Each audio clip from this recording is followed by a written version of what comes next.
Agora posso admitir, durante toda a minha vida, fui um grande trouxa. Desde que me entendo por gente, fui presa fácil das investidas de vendedores ambulantes, arrecadadores de doações e operadores de telemarketing.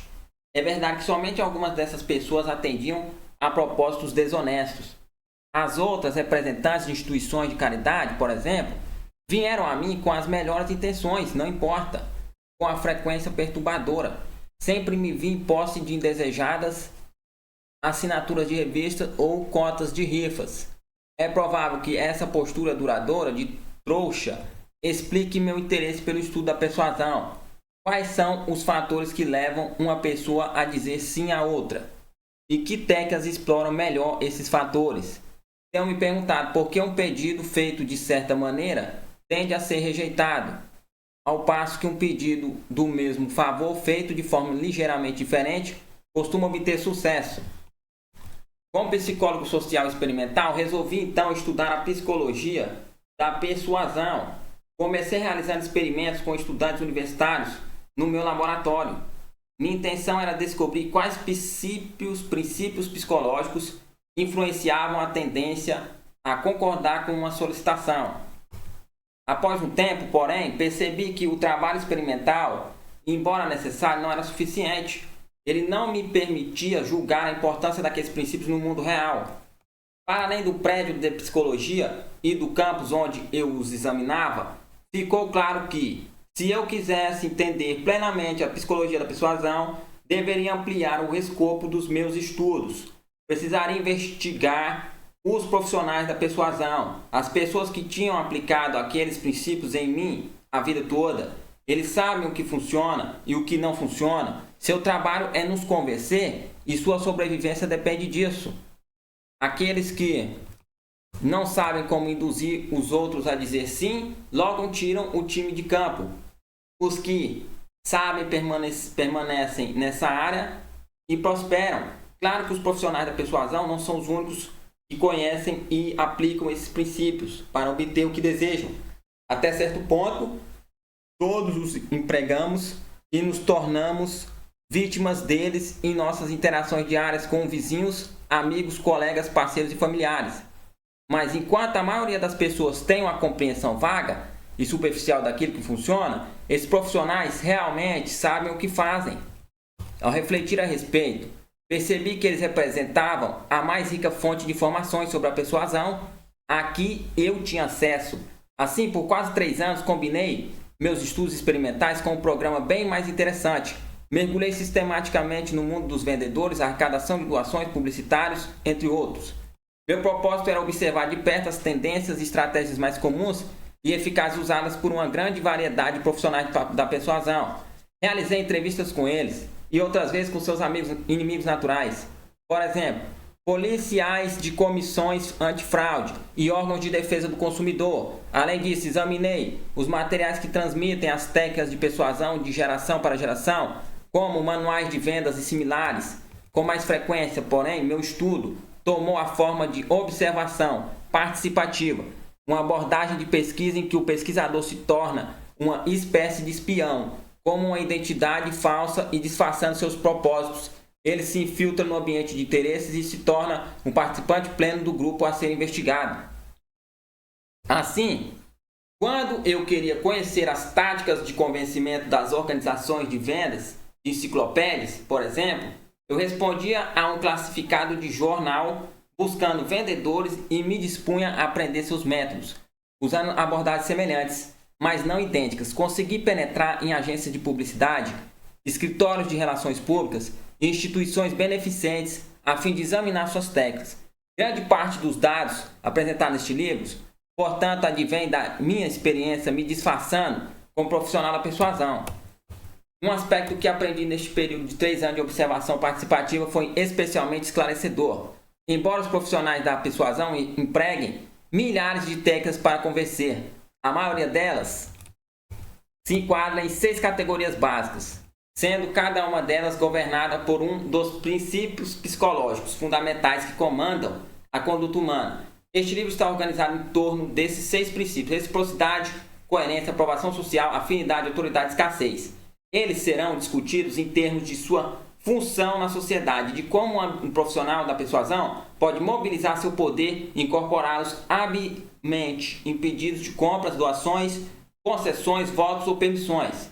Por fim, cada princípio é analisado em sua capacidade de produzir umas pessoas um tipo singular de consentimento automático e impensado, ou seja, uma disposição em dizer sim sem pensar primeiro, e disso sugerem que o ritmo acelerado e o bombardeio de informações da vida moderna tornaram essa forma específica de persuasão cada vez mais predominante.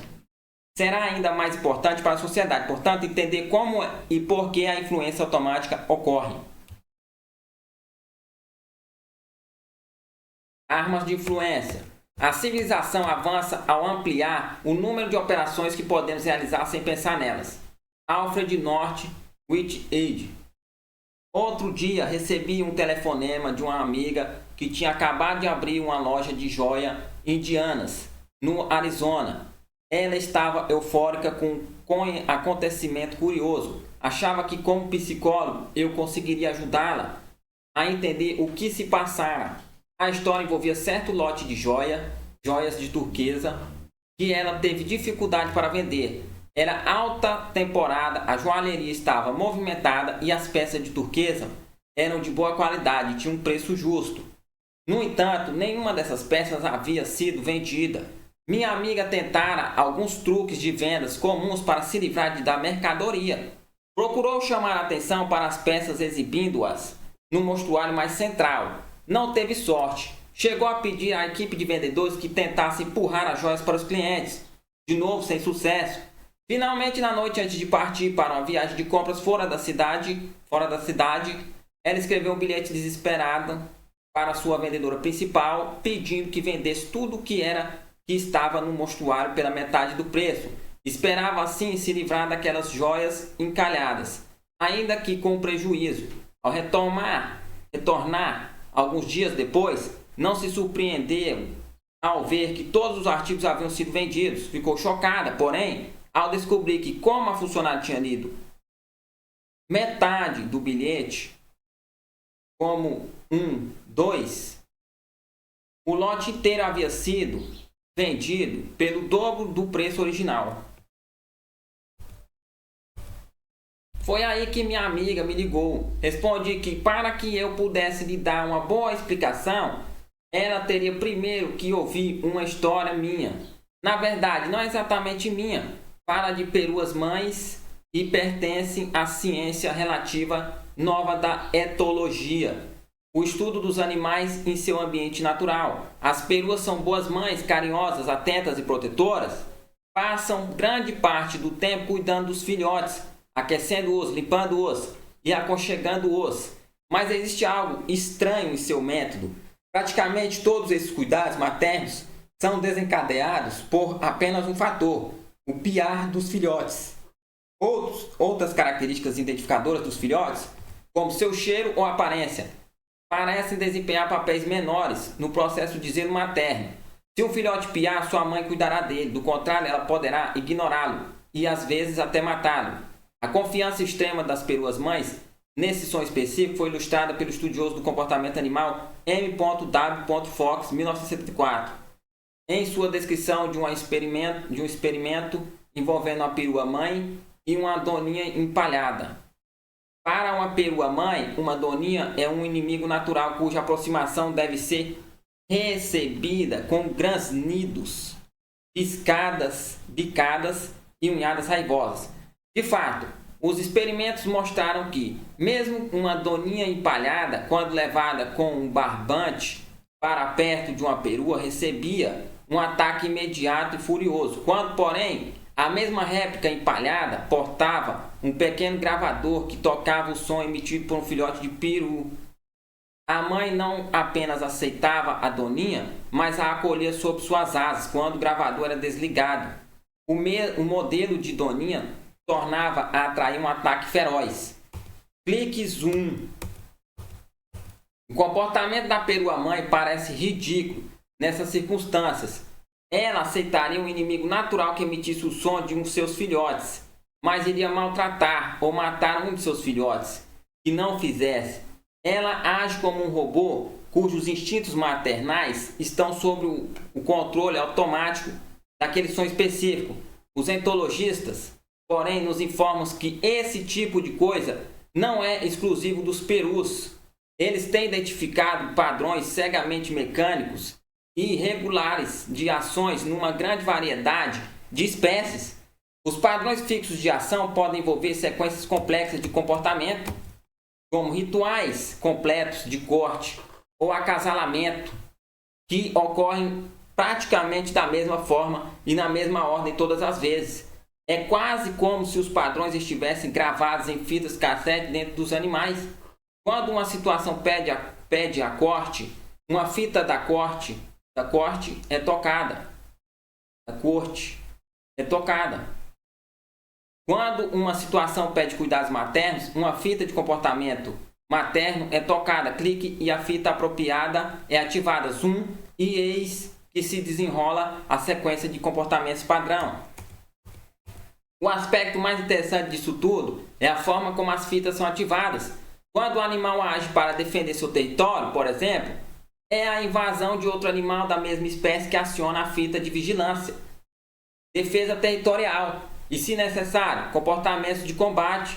Mas existe uma falha no sistema. Não é o rival como um todo que é o desencadeador, e sim alguma característica específica, com frequência a característica desencadeadora. Será apenas um aspecto minúsculo de totalidade do intruso que se aproxima? Às vezes, uma tonalidade de cor é suficiente. Os experimentos dos etologistas mostraram, por exemplo, que um tordo macho, agindo como se o tordo rival tivesse invadido seu território, atacará com vigor um mero tufo de penas vermelhas de peito de tordo colocadas por perto. Ao mesmo tempo, ele irá praticamente ignorar uma réplica espalhada, perfeita, de um tordo macho sem as penas vermelhas do peito. Lack, 1943. Resultados semelhantes foram encontrados em outra espécie de ave, o pisco de peito azul, para o qual parece que o desencadeador da defesa territorial é um tom de azul específico das penas do peito. Peiponen, 1960.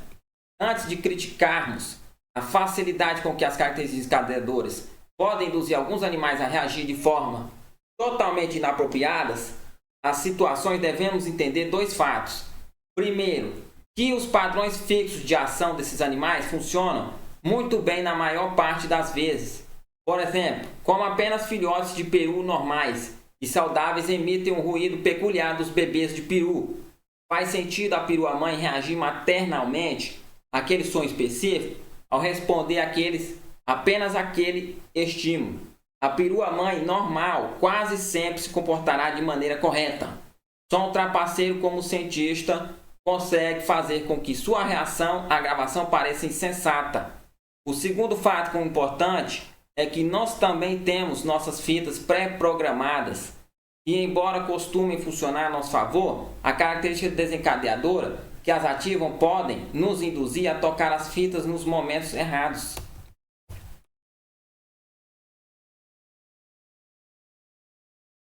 A forma paralela de automatismo humano é demonstrada no experimento da psicóloga social Ellen Langer e seus colegas Langer, Black e Chanowitz, 1978. O princípio conhecido do comportamento humano afirma que, ao pedirmos um favor a alguém, teremos mais sucesso se fornecermos um motivo. As pessoas simplesmente gostam de ter motivos para o que fazem. Bart, Tarde e Shafir, 2000. Langer demonstrou esse fato previsível, pedindo um pequeno favor a pessoas que esperavam na fila para usar a copiadora de uma biblioteca. Com licença, tenho 5 páginas. Posso usar a máquina de xerox porque estou com pressa? A eficácia desse pedido, acompanhado de um motivo, foi quase total. 94% das pessoas indagadas deixaram que ela passasse à sua frente na fila. Quando ela fez o mesmo pedido sem dar uma justificativa, com licença, tenho 5 páginas, posso usar a máquina de xerox? Apenas 60% dos consultados concordaram. À primeira vista, parece que a diferença crucial entre os dois pedidos foi a informação adicionada, fornecida pelas palavras "por que estou com pressa?" Entretanto, um terceiro tipo de pedido feito por Lange mostrou que não foi bem assim. Aparentemente, não foi a série inteira de palavras, mas a primeira, porque que fez a diferença. Em vez de incluir um motivo real para obter o favor, o terceiro tipo de pedido de Lange usou a palavra porque e depois, sem acrescentar nada de novo. Apenas afirmou o óbvio: com licença, tenho 5 páginas, posso usar a máquina de Xerox porque preciso tirar umas cópias. Nesse caso, mais uma vez, quase todos os 93% concordaram. Embora nenhum motivo real ou informação nova fosse acrescentado para justificar a concordância, assim como o som dos filhotes de peru desencadeou uma reação maternal automática na perua-mãe, mesmo quando vindo de uma doninha empalhada, a palavra porque desencadeou uma reação de consentimento automático nas cobaias de Lange, mesmo sem receber um motivo relevante para concordarem. Clique zoom. Embora algumas descobertas adicionais de Lange mostrem que existem muitas situações em que o comportamento humano não funciona de forma mecânica, ativado por uma fita, outros pesquisadores estão convencidos de que ele quase sempre funciona. Varg e Williams, 2006, Lange, 1989, por exemplo. Consideremos a estranha conduta daqueles clientes da joalheria que arrebataram um lote de joias de turquesa somente depois de oferecidas por engano, pelo dobro do preço original. Não vejo sentido em seu modo de agir, a não ser em termos de automatismo. Clique zoom. Os clientes, em sua maioria turistas endinheirados com poucos conhecimentos sobre a pedra turquesa, estavam usando um princípio padrão, um estereótipo, para orientar suas compras. Claro, caro igual a bom. Muitas pesquisas mostram que pessoas em dúvida sobre a qualidade de um item costumam recorrer a esse estereótipo. Crowley et al. 2005. Assim, os turistas que queriam joias de qualidade acharam os itens de turquesa mais valiosos e desejáveis quando apenas o valor foi destacado. O preço sozinho havia se tornado uma característica desencadeadora de uma percepção de qualidade após ter sido aumentado. Clique zoom no amor. Os rituais humanos de acasalamento não são tão rígidos quanto os dos animais. Mesmo assim, os pesquisadores têm descoberto regularidades impressionantes nos padrões da corte. Em muitas culturas humanas, Kenrick e Kempf, 1992, por exemplo, em anúncios pessoais pelo mundo, as mulheres descrevem seus atrativos físicos, ao passo que os homens destacam sua riqueza material. Buzz e Kenrick, 1998. Depoimento de leitor 1.1 de um doutorado em administração. Um proprietário de uma loja de joias antigas de minha cidade, me contou como aprendeu a lição de um influenciador social que diz que o produto caro é sinônimo de produto bom. Um amigo seu queria um presente de aniversário especial para a noiva. O joalheiro sugeriu um colar normalmente vendido em sua loja por $500, mas que estava disposto a oferecer ao amigo por $250. Apesar do entusiasmo inicial, o amigo desanimou ao lhe ser revelado o preço da joia e começou a desistir do negócio, porque queria algo realmente bonito para sua futura esposa. No dia seguinte, o joalheiro entendeu o que havia ocorrido e ligou para o amigo. Pediu que voltasse à loja, porque tinha outro colar para lhe mostrar. Dessa vez apresentou a peça nova pelo preço normal de $500. O amigo gostou tanto que quis comprar na hora. Mas antes que o pagamento fosse feito, o joalheiro informou que, como presente de casamento, reduziria o preço para $250. O amigo adorou. Agora, em vez de achar o preço depreciativo, ficou muito feliz e grato por poder pagar a metade. Nota do autor.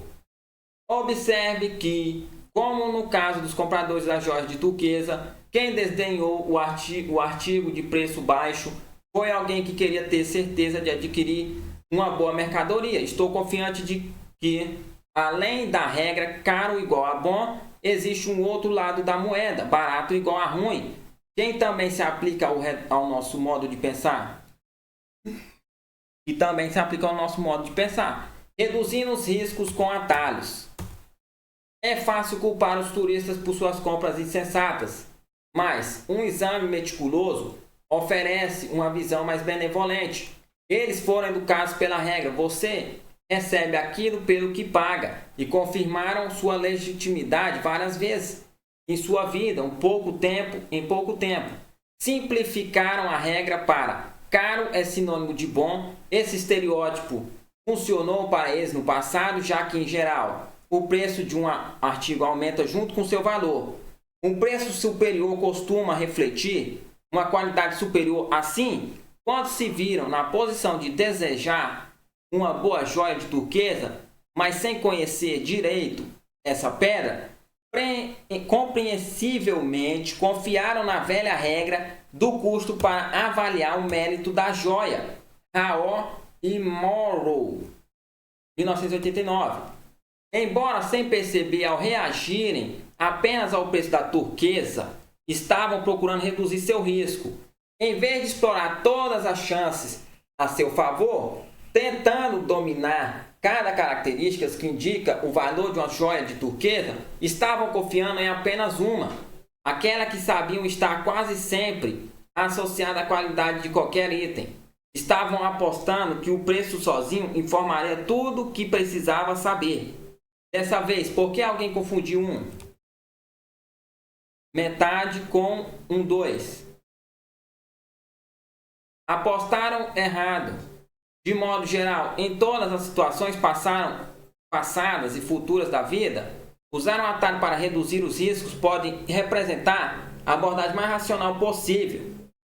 De fato, o comportamento estereotipado automático predomina em grande parte das ações humanas, porque em muitos casos é a forma mais eficiente de comportamento. Gigerenzer e Goldstein, 1996.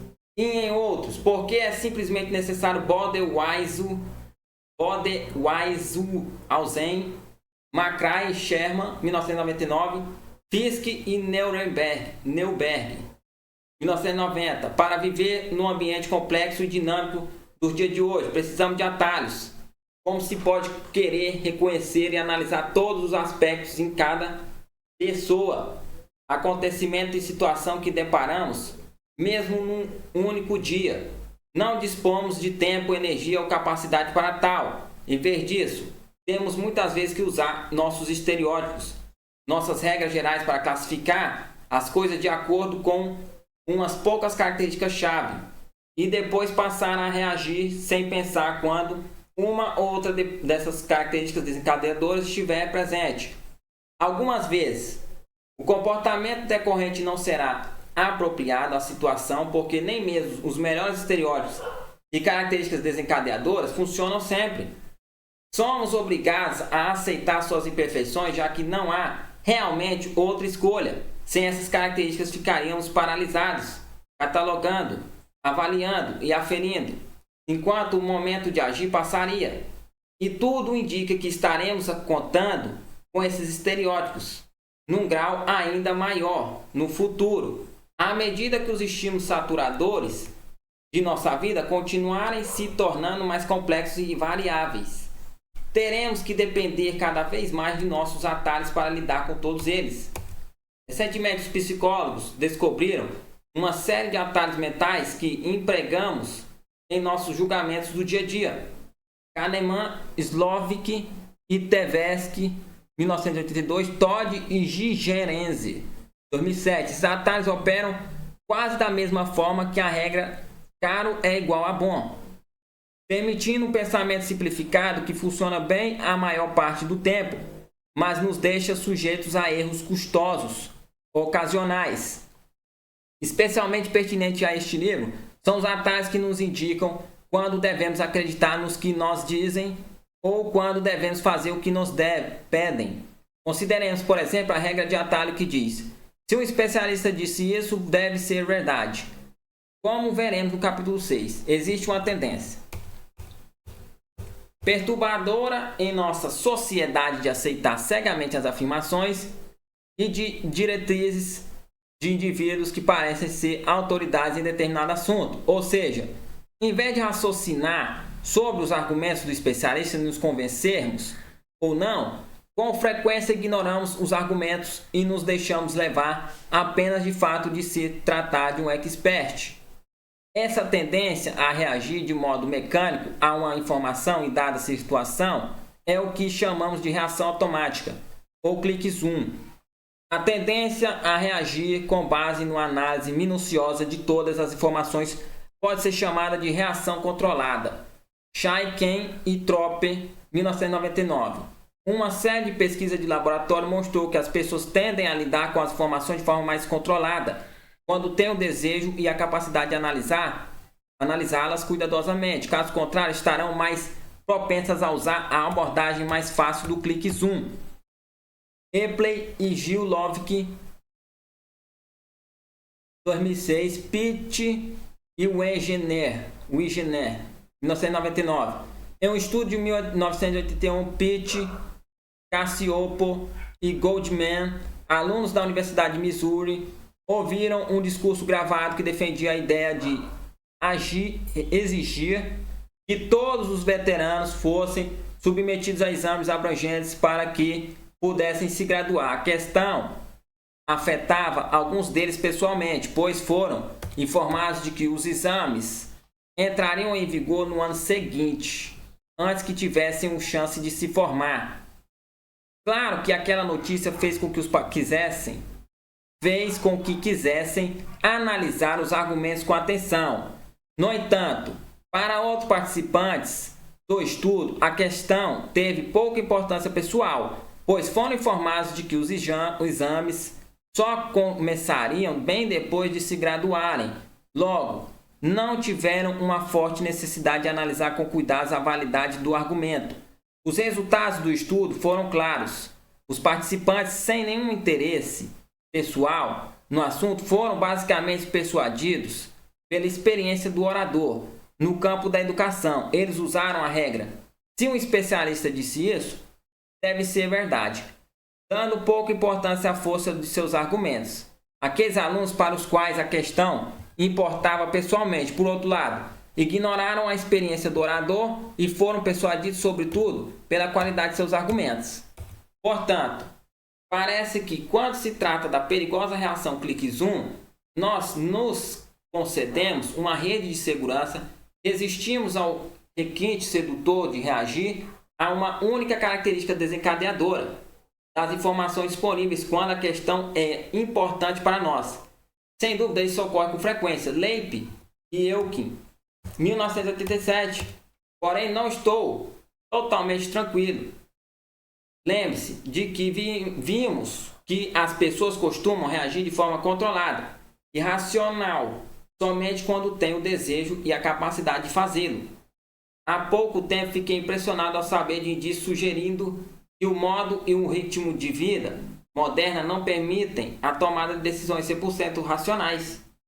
Mesmo em muitos assuntos pessoalmente relevantes, Cohen, 1978, e Milgram, 1970, ou seja, às vezes as questões podem ser tão complicadas, o tempo tão exíguo, as perturbações tão invasivas, a agitação emocional tão forte ou a fadiga mental tão profunda, que não temos condições cognitivas de agir de forma racional, seja o assunto importante ou não.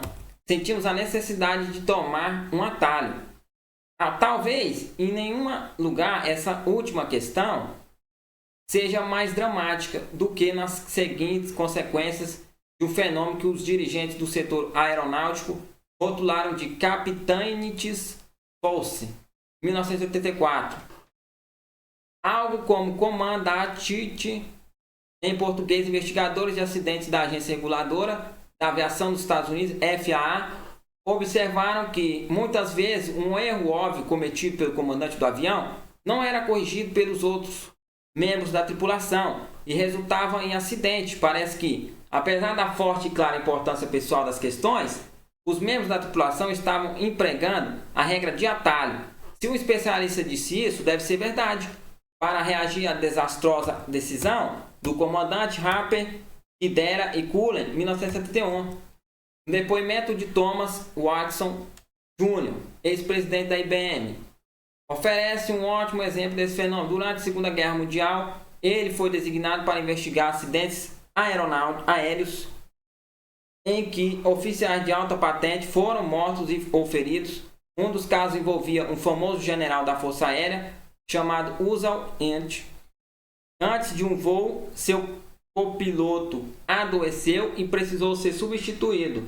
O novo copiloto se sentiu honrado por estar voando ao lado do lendário general.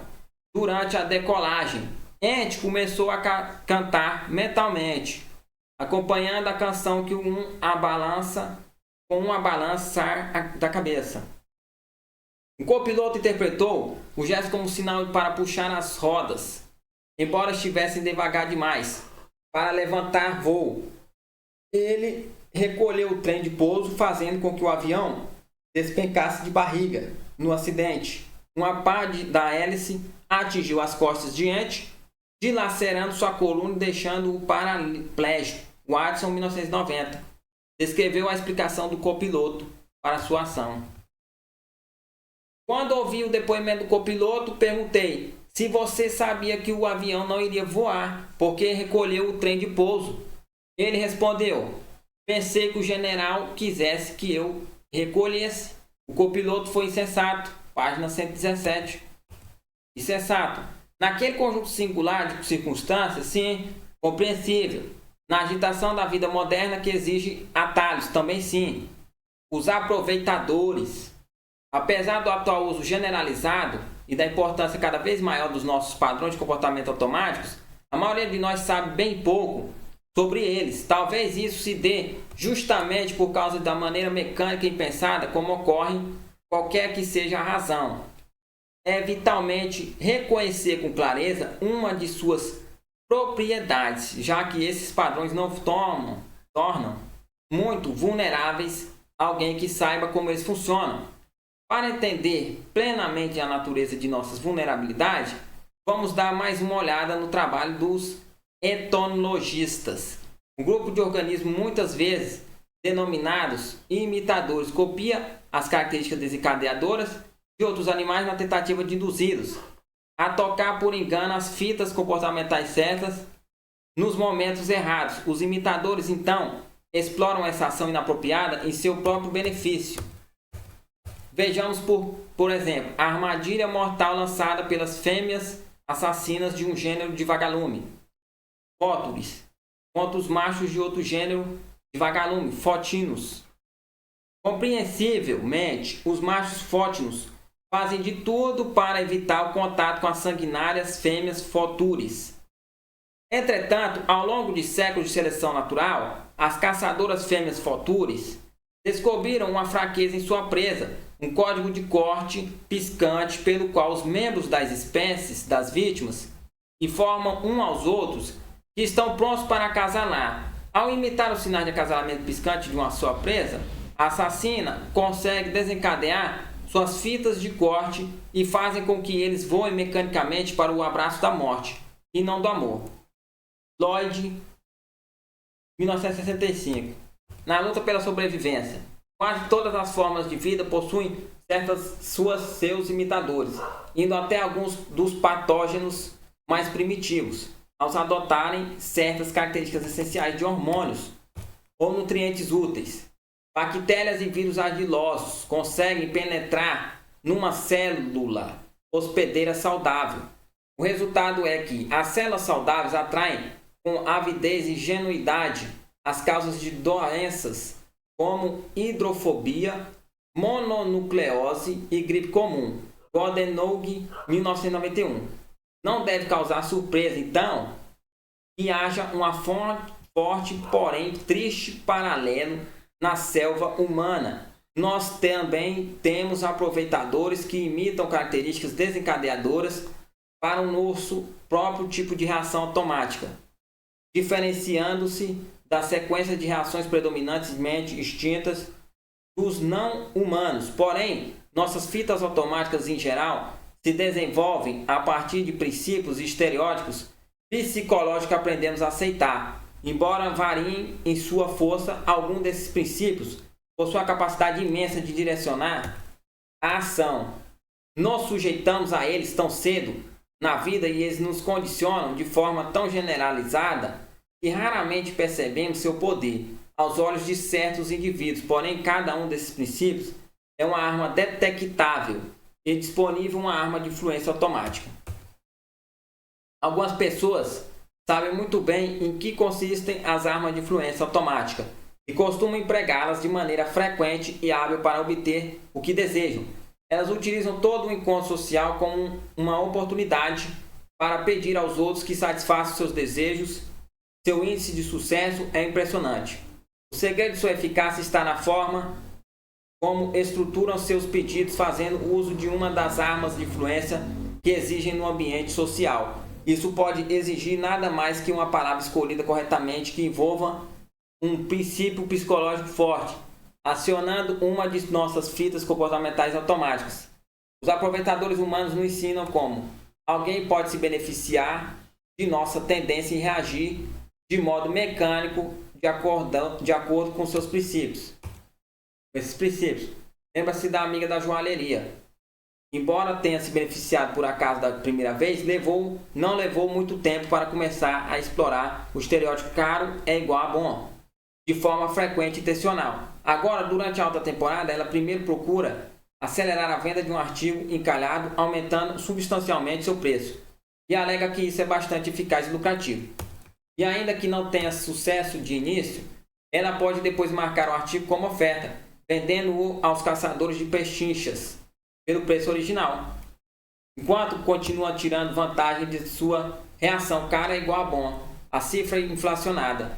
De modo algum, minha amiga está sendo original neste uso da regra de que caro é igual a bom, para atrair aqueles em busca de uma pechincha. O intelectual e escritor Leon Rosten cita o exemplo dos irmãos Druk, Bank, Sid e Henry, donos de uma loja de roupas masculinas no bairro de Rosten, na década de 1930. Quando o cliente encontrava um terno de que gostava e perguntava o preço a Sid, ele chamava o irmão, o gerente da loja, e perguntava: R, custava quanto custa esse terno? Interrompendo seu trabalho e exagerando bastante, o vendedor, o preço do terno, Henry respondia: este belo terno de lã custa $42. Ele, fingindo não ter ouvido e pondo a mão em concha na orelha, Sid voltava a perguntar. De novo, R respondia: custa $42. Então Sid se voltava para o cliente e informava: ele disse $22. Muitos homens compravam logo o terno e saíam rápido da loja com sua pechincha. Caro é igual a bom, antes que o pobre Sid descobrisse o erro. Jiu-jitsu. Uma mulher que luta jiu-jitsu consegue empregar o mínimo de sua própria força contra um oponente. Ela explora o poder dos princípios naturais como gravidade, alavancagem, impulso e inércia. Sabendo como e quando envolver a ação desses princípios, é capaz de derrotar com facilidade um rival fisicamente mais forte. O mesmo ocorre com os exploradores das armas de influência automática, que existem à nossa volta. Os aproveitadores podem se valer do poder dessas armas para usá-las contra seus alvos, exercendo pouca força pessoal. Este último aspecto do processo proporciona aos aproveitadores uma enorme vantagem adicional: a capacidade de manipular sem aparentar que está manipulando. Mesmo as próprias vítimas tendem a ver seu consentimento como resultado da ação de forças naturais e não da maquinação da pessoa que se beneficia dessas anuências. Vejamos um exemplo. Existe um princípio na percepção humana, o princípio do contraste, que afeta a forma como vemos a diferença entre duas coisas quando apresentadas, uma após a outra. Em suma, se o segundo ente for razoavelmente diferente do primeiro, é grande a probabilidade de vê-lo como mais diferente do que de fato é. Assim, se erguemos um objeto leve primeiro e depois um objeto pesado, acharemos o segundo objeto mais pesado do que se o tivéssemos erguido sem antes erguer o leve. O princípio do contraste está bem consolidado no campo da psicofísica e se aplica a todo tipo de percepção, não apenas ao peso. Se estamos conversando com alguém muito atraente, numa festa e depois surge uma pessoa pouco atraente, esta nos parecerá menos atraente do que realmente é. Uma demonstração do contraste perceptivo costuma ser bastante empregada em laboratório de psicofísica para apresentar aos alunos a esse princípio. Eles se revezam sentando-se diante de 3 baldes de água, num frio, um outro na temperatura ambiente e um quente. Após colocar uma das mãos na água fria, a outra na água quente, o estudante é instruído a pôr ambas as mãos simultâneas na água de temperatura ambiente. Os olhares espantados que se registram, logo em seguida explicam tudo, embora as 2 mãos estejam no mesmo balde. A mão que estava na água fria sente agora como se agora estivesse em água quente, enquanto aquela que esteve na água quente sente como se agora estivesse na água fria. O fato é que se pode fazer com que a mesma coisa, nesse caso, a água com temperatura ambiente, pareça bem diferente dependendo da natureza do acontecimento precedente. Saiba que a arma de influência, fornecida pelo princípio do contraste, não permanece inexplorada. A grande vantagem desse princípio não é apenas a sua eficácia, mas também o fato de ser praticamente imperceptível. Tormala e Pett, 2007. Aqueles que o aplicam podem lucrar com a sua influência, sem deixar transparecer que estruturarão a situação a seu favor. Vendedores de roupa constituem um bom exemplo. Suponha que um homem entre numa loja de roupas masculinas sofisticadas e diga que quer comprar um terno de 3 peças e um suéter. Se você fosse o vendedor, qual item mostraria primeiro para induzi-lo a gastar mais dinheiro? As lojas de roupa instruem seus vendedores a mostrarem o artigo mais caro primeiro. O senso comum sugeriria ao inverso. Se um homem acabou de gastar um dinheirão com um terno, poderá relutar sem gastar, mas na compra de um suéter. Mas os vendedores de roupa sabem mais do que nós. Eles se comportam de acordo com o primeiro princípio do contraste. Venda o terno primeiro, porque isso fará com que os suéteres, mesmo os mais caros, não pareçam tão caros em comparação. O mesmo princípio se aplica a um homem que deseja comprar acessórios, camisas, sapatos, cinto para combinar com um terno novo. Para os vendedores é bem mais rentável apresentar o artigo mais caro primeiro. Não fazê-lo significa perder a influência do princípio do contraste, além de fazer com que o princípio funcione ativamente contra eles. Mostra um produto barato primeiro e depois um caro fará com que este último pareça ainda mais caro. Assim como é possível fazer com que o mesmo balde de água pareça mais quente ou mais frio, dependendo da temperatura da água sentida. Antes, impossível fazer com que o preço do mesmo artigo pareça mais alto ou mais baixo, dependendo do preço do artigo mostrado anteriormente. O uso inteligente do contraste perceptivo não se limita apenas aos vendedores de roupas. Vide anexo 1.1. Deparei com a técnica que envolvia o princípio do contraste enquanto investigava as táticas de concorrência das imobiliárias para aprender os truques do setor. Acompanhei um corretor mostrando casas para compradores potenciais durante um fim de semana. O corretor, vamos chamá-lo de Phil, deveria me dar dicas para que eu me saísse bem no período da experiência. Um fato que logo notei foi que sempre que Phil começava a mostrar propriedades a um novo grupo de clientes, começava por umas casas em péssimo estado. Indaguei-lhe a respeito, ele riu. Eram o que ele chamava de imóveis de preparação. A imobiliária mantinha em sua lista 1 ou 2 casas em más condições a preços exagerados. A intenção não era vendê-las aos clientes, mas apenas mostrá-las, para que outras propriedades se beneficiassem da comparação. Nem todos os setores se valiam das casas de preparação, mas Phil, sim. Ele dizia que gostava de ver os olhos dos seus clientes se iluminarem quando mostrava os imóveis que realmente queria vender, depois de terem conhecido as espeluncas.